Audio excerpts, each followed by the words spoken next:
Hi everyone, आइए देखते हैं आज के इस वीडियो में हम सिंपल इंटरेस्ट के इस क्वेश्चन को। अब इस क्वेश्चन को हम दो मेथड से करेंगे, एक फॉर्मूला मेथड से, एक शॉर्टकट मेथड से। ठीक है, आइए यहाँ पे समझते हैं। देखिए इस क्वेश्चन में दिया हुआ क्या क्या है, आपके पास मूलधन यानी कि प्रिंसिपल दिया हुआ है। ठीक है, मूलधन यानी कि प्रिंसिपल कितना दिया हुआ है जी, तो आप बोलोगे 12,000 रुपया दिया हुआ है। ठीक है, कितना दिया हुआ है, 12,000 रुपया मूलधन दिया हुआ है। दर यानी कि रेट की बात कर ले तो रेट हमारे पास दिया हुआ है 6%। ठीक है, समय यानी कि टाइम की बात कर ले तो ये हमारे पास है 3 वर्ष। ठीक, ये 3 चीज दिया हुआ है और फिर हमसे पूछ रहा है कि साधारण ब्याज बताएं क्या होगा। ठीक है, तो अब हम पहले फॉर्मूला बना लेते हैं। हम लोग फॉर्मूला जानते हैं, क्या जानते हैं, तो साधारण ब्याज बराबर हम लोग फॉर्मूला जानते हैं, क्या जानते हैं, तो मूलधन यानी प्रिंसिपल गुना दर गुना समय बटा 100। ठीक है, अब ये 100 क्यों नीचे आता है, तो दर जो है होता है वो परसेंटेज में होता है। देखिए जैसे दर लिखा हुआ है 6%, तो ये परसेंटेज को यहाँ से हटाएंगे तो नीचे परसेंट का मतलब होता है 1/100।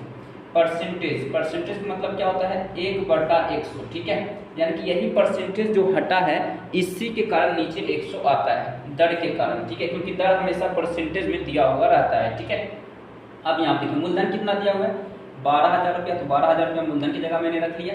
ठीक है, दर कितना दिया हुआ है, तो 6, तो मैं देखिए परसेंट नहीं लिखूंगा क्योंकि 100 जो है इसी परसेंट के बदले नीचे आया है। ठीक है, समय कितना है भाई, तो 3 वर्ष है।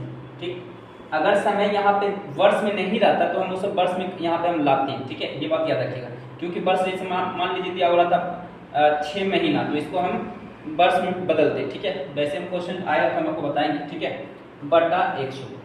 ओके, ठीक है, मैंने क्या आपको कहा, एक बात याद रखिएगा कि समय हमेशा वर्ष में रहना चाहिए। क्यों वर्ष में रहना चाहिए भाई, क्योंकि दर जो हमारा लगता है वो वार्षिक ब्याज की दर पे लगता है, यानी कि वार्षिक चलता है। ठीक है, क्वेश्चन में देखिए लिखा हुआ है 6% वार्षिक ब्याज की दर से, है ना, यानी कि महीना में नहीं होना चाहिए, साल में होना चाहिए, वार्षिक होना चाहिए, वर्ष में होना चाहिए। ठीक है, अब यहाँ से देखिए 2 जीरो से 2 जीरो यहाँ से कैंसिल करो। ठीक है, अब यहाँ से इसे गुना करो। ओके, 12 छक 72, 72 गुना 3 कितना होता है जी, तो 72 गुना 3 आप करोगे तो ये आपका आ जाता है 2160, यानी 2,160 रुपये आ जाता है। ठीक है, तो ये आपका ब्याज हो गया, यही आपको निकालना था। फाइनल ये आपका क्या हो गया, आंसर हो गया। ठीक है जी, यही क्या हो गया जी, आपका आंसर हो गया। ठीक है, तो ये तो हो गया फॉर्मूला पे। अगर आप चाहो तो इसे और भी इजी समझ सकते हो। ठीक है, ब्याज बराबर होता है R/T। एक चीज याद रखिए, ब्याज बराबर क्या होता है, ब्याज बराबर होता है, अच्छा अगर इसी क्वेश्चन में बोलता है मिश्र धन निकालने के लिए तो आप क्या करते हैं, जो ब्याज आया है मूलधन में ऐड कर देते तो मिश्र धन निकल जाता है। ठीक है, वैसे हम क्वेश्चन आएगा, हम एक एक क्वेश्चन करके देखेंगे। अब यहाँ देखिए इसमें हम लोग इसे शॉर्टकट में कैसे बनाते हैं, तो ब्याज बराबर हम लोग एक फॉर्मूला, एक सिंपल सा यहाँ पे बात होता है। देखिए मूलधन का R गुना T, और दर गुना समय यानी R गुना T यानी कि रेट गुना समय यानी कि दर गुना समय होता है। ब्याज बराबर क्या होता है, तो आप बोलोगे ब्याज बराबर R गुना T यानी कि दर गुना समय होता है। ठीक है, बहुत ही सिंपल सा ये लॉजिक है। ठीक है, तो ब्याज बराबर क्या होता है, दर गुना समय यानी R/T। ठीक है, तो अब यहाँ देखिए हमारा रेट कितना दिया हुआ था, 6%, और समय कितना दिया हुआ था, तो 3 वर्ष, यानी कि ब्याज बराबर हम कह सकते हैं R/T, यानी कि रेट गुना समय यानी 6 गुना 3, यानी कि हमारा जो ब्याज लगेगा भाई वो लगेगा 18%।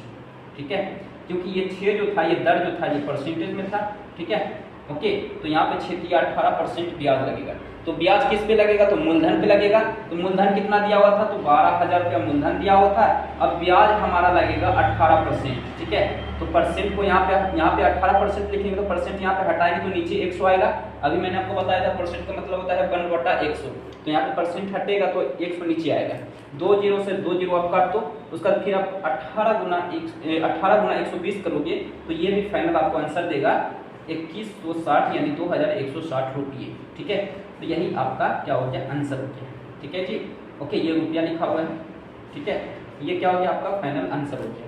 ठीक है, आप जिस भी मेथड से बनाओ, ठीक है, वैसे आप ये मेथड अप्लाई कर सकते हो। मैंने बताया है इसलिए इतना समय लगा है, बट इतना समय लगेगा नहीं।